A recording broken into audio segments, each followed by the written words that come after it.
It's never the person you most suspect. It's also never the person you least suspect. Okay, I've spent some time on this, and I've talked to local law enforcement. I've spent time on Facebook, Twitter, Instagram. I've done the work.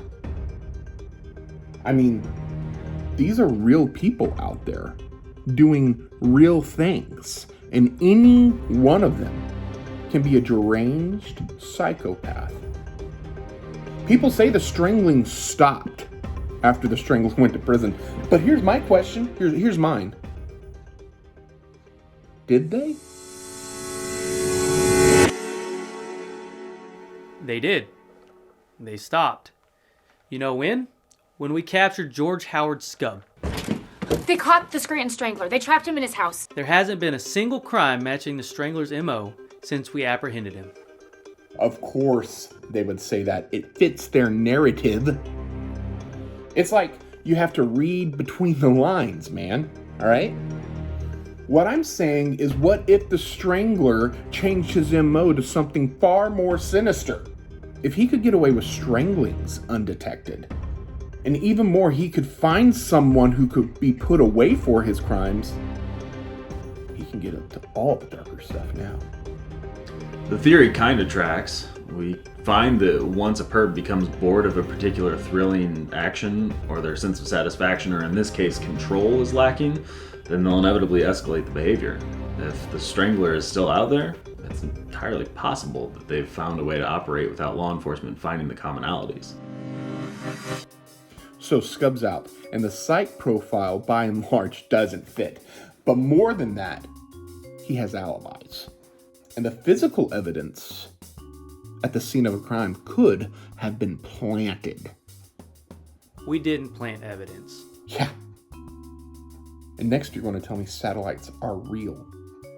With all the weirdities between the Strangler and the American Workplace documentary on PBS, how could they not be interconnected, the Strangler and the documentary working together? Do you know where most of Americans heard about the Scranton Strangler?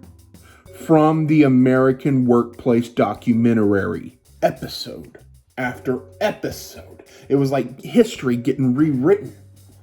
Like, none of us heard of this thing called a Scranton Strangler until that documentary showed up, and then that should have been making national news, right? Yeah, I heard about it on the news. Yeah, it was all over the news. Yeah, I saw it while I was vacationing in Cabo. I'm pretty sure Strangle Scranton was a trending hashtag on Twitter. So, I decided to do what any good investigative reporter would do. I started to dig for evidence, and thankfully, most of the evidence was in the syndicated Workplace documentary that I saw on PBS, and it was streaming now all across the world. So, let's get into it. I have files of documents and of evidence that have been secured by me and my colleagues at the FBI.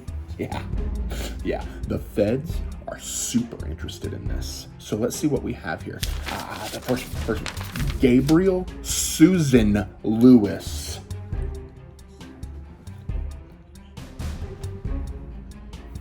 So when Dunder Mifflin was bought out by Sabre in 2010, Gabe had the pleasure of being the coordinating director of Emerging Regions. Interesting, his presence in Scranton literally coincides with the first stranglings. That's not a coincidence. What's interesting is after Skub's trial, Lewis's behavior becomes erratic and bizarre, and he really exhibits stalker behavior. Maybe he decided to stop this spree after Skub was apprehended, knowing that he got off scot-free, but he couldn't stick to the straight and narrows, and the urges just slowly began to surface through his behavior, right? Gabe does fit a lot of the profile. He's lonely, he's physically fit, and he's consistently not taken seriously by his superiors and his coworkers. You, Gabe. I mean, we got some calls about this guy back in 2011. I had to look him up. There were some complaints about student films or something he was making. No one ever really wanted to press charges, so nothing ever really came of all that. Who really knows is Gabe, but he's not off my list. Who's next? Creed Bratton. That dude's a liar, a psycho, and a criminal. We can all agree on that. He's violent. He showed... remember that time that he showed up all bloody? Yeah. There has been a murder, and you are a suspect. Okay. Hang on just a sec. Let me settle in, and I'll be right back. Very good.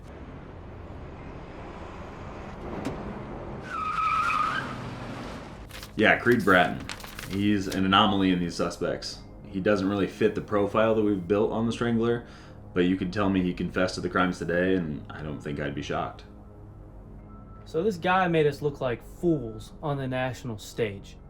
Here's Creed Bratton from the grassroots, sitting in my town, hiding from the law, literally down the street this entire time. He spent a year in lockup, and since his name's been cleared, he's been trying to revive his music career. Honestly, it's not that bad. I saw a friend today. It had been a while. Yeah, I mean, think about this. There are hidden messages in his songs. I mean, the guy's been quiet. He's been super quiet since he gotten out of jail. Listen to this. What? Scranton Strangler.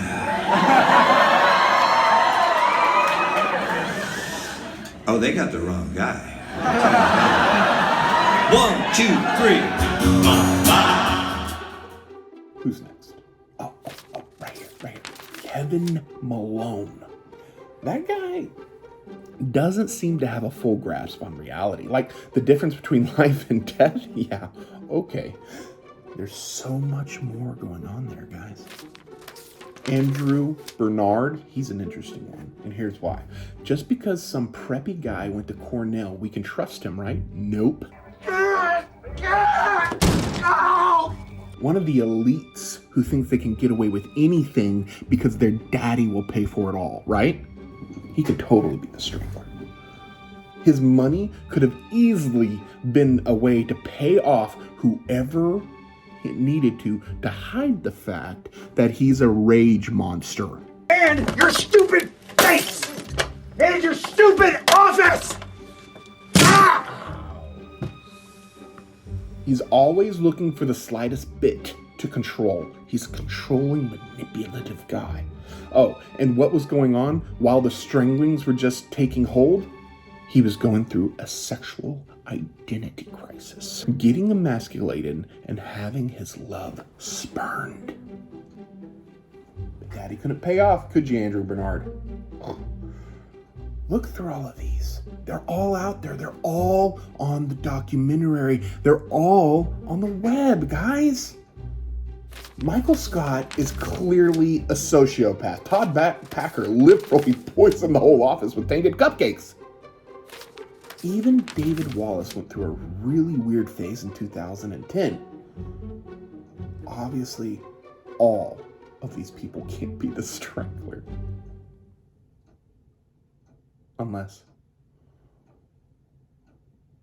what if they were all the Strangler, creating alibis for each other, plotting their crimes, planning their victims, running their nose in some sick crime spree, and they're literally playing Ring Around the Rosies around Scranton's neck. I mean, okay, but it's worth investigating. That's all I'm saying. But no, you had to choose one person who fit the profile, the timeline, the physical evidence, the eyewitness reports. But my own gut says it was Toby Wyatt Flenderson. Oh, I think it's that Toby Flenderson guy. Toby Flenderson, without a doubt. It could be Toby Flenderson. Every time you ask me if it's one of these yahoos from Dunder Mifflin, I'm telling you, we got the guy. It's kind of hard to explain. So I watched this documentary for years, forming relationships, one-sided of course, with these people.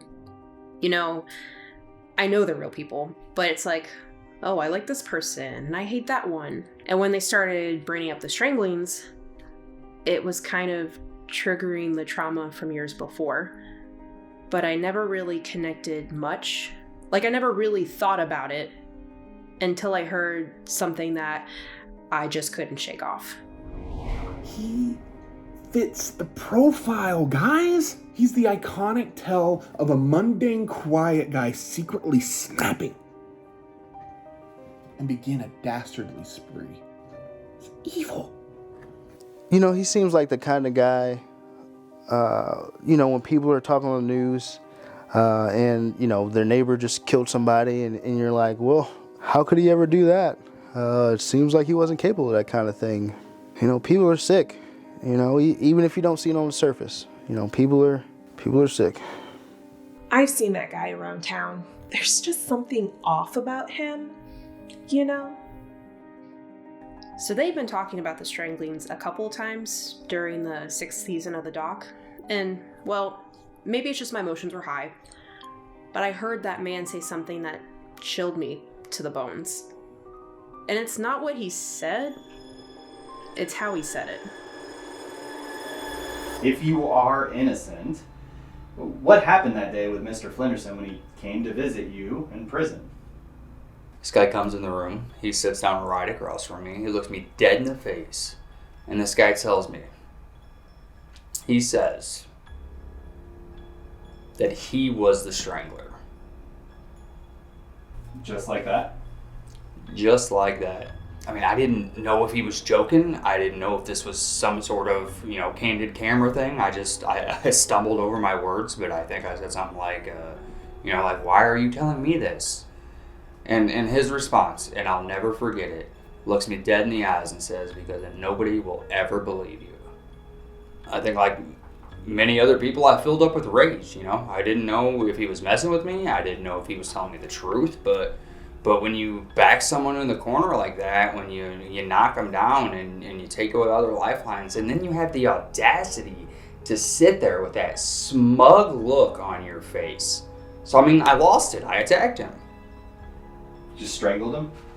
No, I didn't strangle him. That was the show he was putting on. It's like he went from hiding that he was the strangler, got me convicted, and decided that he'd get his rocks off by parading around now like he was all brokenhearted for little old me. I don't understand the show that he was putting on, but it was really messed up. So you're saying you didn't strangle him? No, I lunged at him. I think I got one shot off to his ribs before about 3 COs started beating me down with their sticks and tasers. I remember looking up at the guy and he had this empty look in his face, like there was nothing there, but he looked so satisfied.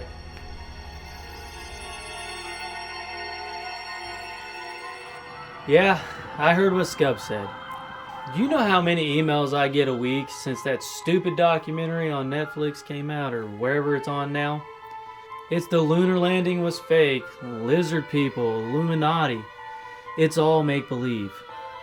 Some people even think that we covered stuff up. And can you believe that? Yep. Really, this individual meets most of the aspects of the profile we've built on the Strangler.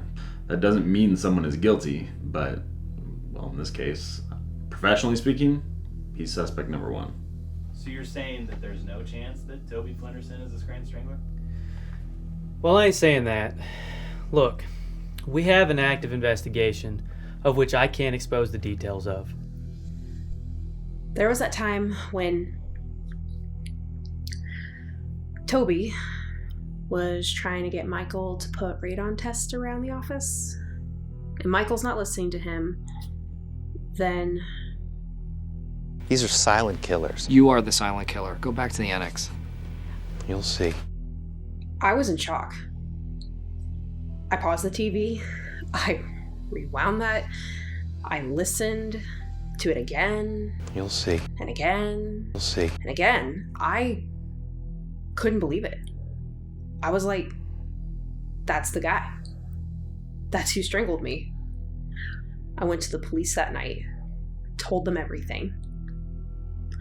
I told them that I recognized the voice, and they treated me like I was an idiot. Told me to buy a nice dinner on my way home and calm down. I see him now. I see him everywhere.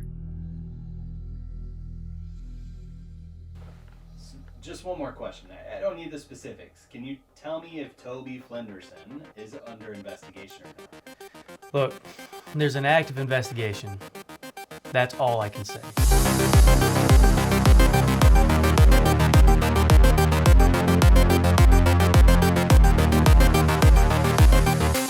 We've been told that there's a break in the ever-evolving story of the Scranton Strangler. We have a statement from the police that we will read on air.